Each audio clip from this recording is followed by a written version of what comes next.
Des soldats mobilisés en plein combat contre les flammes qui ne cessent de ravager les magasins du grand marché de Port-Bouët. Un incendie déclenché dans la nuit du lundi 24 juin au mardi 25 juin 2019 aux environs de 3 h du matin. On était là à jouer 4 au quartier ici et on a entendu tout d'un coup comme le courant a explosé. C'est après ça que l'étincelle a commencé et puis on a la vidéo ici.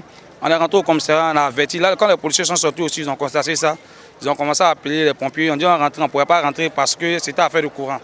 C'est dans une synergie d'action que les soldats du feu venus de la caserne de l'Indénié d'Adjamé sont arrivés à bout des flammes grâce au soutien des éléments de l'armée française basés au 43e BIMA de Port-Bouët, des pompiers de la société ivoirienne et raffinage et ceux du port autonome d'Abidjan. On a attaqué donc le foyer pendant 1h30, au bout de 2 h, vers 6 h moins. Nous sommes arrivés à éteindre le feu, nous procédons maintenant au déblai et à la réaction des locaux. La difficulté que nous connaissons tous pour les soins des marchés, c'est le manque de potées d'incendie et de bouts d'incendie, donc qui nous amène chaque fois à la recherche de l'eau à des kilomètres du sinistre et donc qui permet au feu d'évoluer pendant ce camp. Or, le feu, pour qu'on puisse aller vite, il faut avoir de l'eau en permanence avec un débit très fort. Informé, le maire de la commune de Port-Bouët s'est rendu sur le lieu pour encourager les soldats du feu et se rendre compte des dégâts. Des dégâts estimés à l'instant à plusieurs millions de francs CFA. L'incendie a été circonscrit, mais nous allons évaluer quand même les dégâts et puis diligenter une enquête pour préciser les causes de cet incendie. Le plus important, c'est de prévenir ce genre d'incendie, non seulement prévenir ce genre d'incendie, mais aussi voir les abouchements d'eau, notamment les bouches d'incendie, pour que très vite il y ait de la réaction lorsque ce genre de dommages arrivent. Il faut noter que les dispositions mises en place par le commissaire du 5e arrondissement de Port-Bouët ont permis d'éviter les pillages aux commerçants non sinistrés. Et pour l'heure, la cause de l'incendie qui a ravagé une partie du grand marché de Port-Bouët n'est toujours pas déterminée.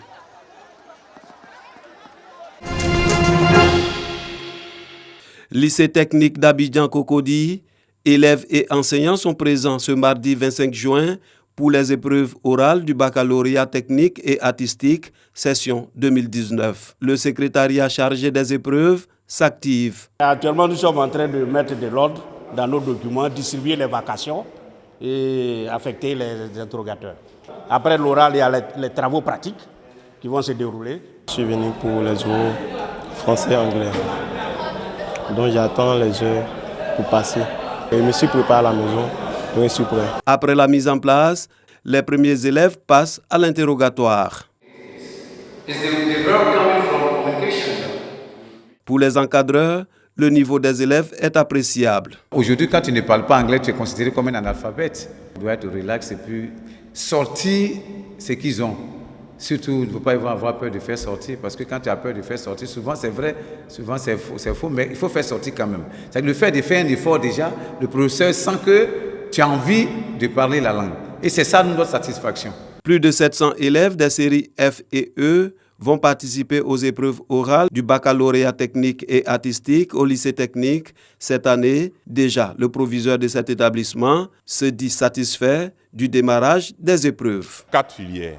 La série F2 avec 602 candidats et pour la série E, F1 et F3, nous avons à peu près 146 candidats. C'est ce qui nous donne au total 748.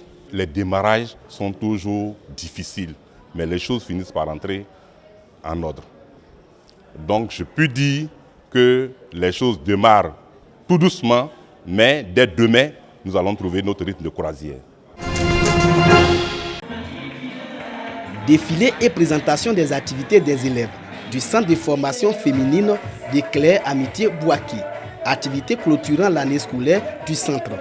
Après 6 mois et 3 ans de formation, ces jeunes filles sont désormais aptes à s'insérer dans les tissus socio-économiques. Elles ont été formées en couture, coiffure et pâtisserie. Vu l'importance de ces structures dans l'insertion des jeunes filles déscolarisées et issues des familles démunies, la direction du centre a de nouvelles perspectives. Nous dispensions une formation qualifiante à nos jeunes filles.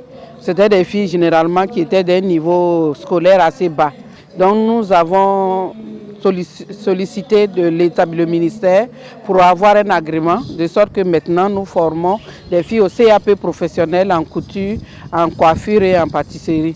Donc nos perspectives, c'est d'aller au-delà du CAP, pourquoi pas. Les différents intervenants ont salué le travail de ce centre. Le parrain a exhorté les élèves à la détermination et au travail bien fait. Je leur demande de prendre leur travail au sérieux, d'y mettre du sien et puis de faire avec ce que Dieu leur donne, ce qu'elles gagnent, qu'elles vivent avec et qu'elles ne partent pas vers la facilité. L'association Claire Amitié est installée en Côte d'Ivoire depuis 1966. Elle a été fondée en 1946 par Thérèse Corelli et est représentée dans 8 pays à travers le monde.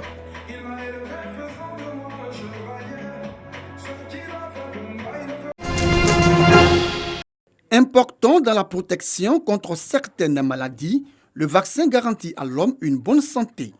L'ayant compris, Yvonne, la trentaine révolue et mère d'un bébé de 2 semaines, s'est rendue ce jour à la formation sanitaire d'Anoumabo, dans la commune de Marcory, pour faire vacciner son bébé. Comme Yvonne, elles étaient nombreuses dans cette formation sanitaire à prendre part à la campagne de vaccination initiée à l'intention des enfants de 0 à 5 ans. Il faut que les vaccins soient réguliers. Donc c'est pourquoi je suis venue ce matin. C'est pour sa santé. Et puis le maintien de sa forme aussi. Une initiative de l'ONG AGI, organisation spécialisée dans la lutte contre la pneumonie et les maladies courantes chez les enfants. Mais c'est dans le cadre de la semaine africaine de la vaccination qui est organisée par l'OMS. Et nous on profite toujours de cette fenêtre pour pouvoir sensibiliser les familles sur l'intérêt de la vaccination des enfants de 0 à 5 ans. On espère pouvoir vacciner, on va dire, entre 1500 et 2000 enfants. Parce qu'on est une ONG spécialisée sur les maladies respiratoires. Donc d'abord la pneumonie, ensuite on va vacciner contre la méningite, typhoïde, on va vacciner le ROR, la rougeole, on va vacciner aussi sur le tétanos et la fièvre jaune. Cette campagne de vaccination s'inscrit dans le cadre de la semaine africaine de vaccination. Les prochains jours, l'ONG AGI entend déposer ses valises dans les villes de l'intérieur pour la poursuite de la campagne de vaccination. Elle bénéficie du soutien de l'Association des épouses des chefs des missions diplomatiques accréditées en Côte d'Ivoire. Plusieurs milliers de morts dans les conflits au Mali. Récemment, des affrontements entre communautés Peul et Dogon ont encore endeuillé le Mali. Soucieux que ce conflit ne se répercute sur ces mêmes peuples vivant en Côte d'Ivoire, les autorités maliennes ont entrepris une campagne de sensibilisation. Nous ne devons pas rester les bras croisés avec la communauté Yacouba Sylla, avec l'ONG 1000 générations debout pour l'Afrique, avec d'autres bonnes volontés. Nous avons entrepris des séries de rencontres avec les communautés en question. Et je me réjouis que les Dogons et les Peuls et toutes les autres communautés ont reconnu formellement qu'il n'y a pas de conflit entre les Peuls et les Dogons. Je pense que cela est rassurant et c'est très important. Et c'est ce message que nous leur avons demandé de propager autour d'eux, dans leurs familles, dans les quartiers, dans leurs lieux de travail et même au village, au Mali. Acteur de la rencontre de ce jour, la famille Yacouba Sylla entend œuvrer pour la préservation de la cohésion entre les Maliens vivant en Côte d'Ivoire. Nous avons déploré depuis quelques mois des agressions d'une très grande violence au centre du Mali, précisément dans la région de Mopti, qui s'est soldée par des centaines de morts. Le calife a cru devoir intervenir, comme l'a fait par le passé son défunt père, le patriarche Yacouba Sylla. Donc il m'a dépêché auprès des autorités diplomatiques du Mali pour d'abord présenter toute la compassion de la communauté et également encourager les autorités maliennes à trouver rapidement une solution pour faire cesser ces agressions et ces tueries. Le Mali a déjà pleuré plus de 100 000 morts. C'est vraiment incroyable. Donc je lance vraiment un appel à la communauté internationale africaine, pour que toute l'Afrique se lève et soutienne le peuple malien. Les différentes communautés ont échangé longuement sur la recherche de la paix dans leur pays, ce qui passe nécessairement par la cohésion et l'entente entre ressortissants maliens vivant en Côte d'Ivoire. Il n'y a rien entre nous avec les Dogons, si ce n'est pas la paix. Nous avons vécu 1000 ans ensemble, arrêtez de se massacrer. ça ne nous donne rien. Rien ne sortira gagnant. Nous sommes tous perdants. Dogon vivant en Côte d'Ivoire, nous lançons un appel à tout le monde, au pays de Dogon, que ce soit en Côte d'Ivoire, qu'il est temps de se donner la main pour que vraiment nous sortons de cette histoire. L'ambassadeur du Mali en Côte d'Ivoire entend sillonner le pays pour partager le même message de paix et d'amour aux 3 millions de Maliens en Côte d'Ivoire.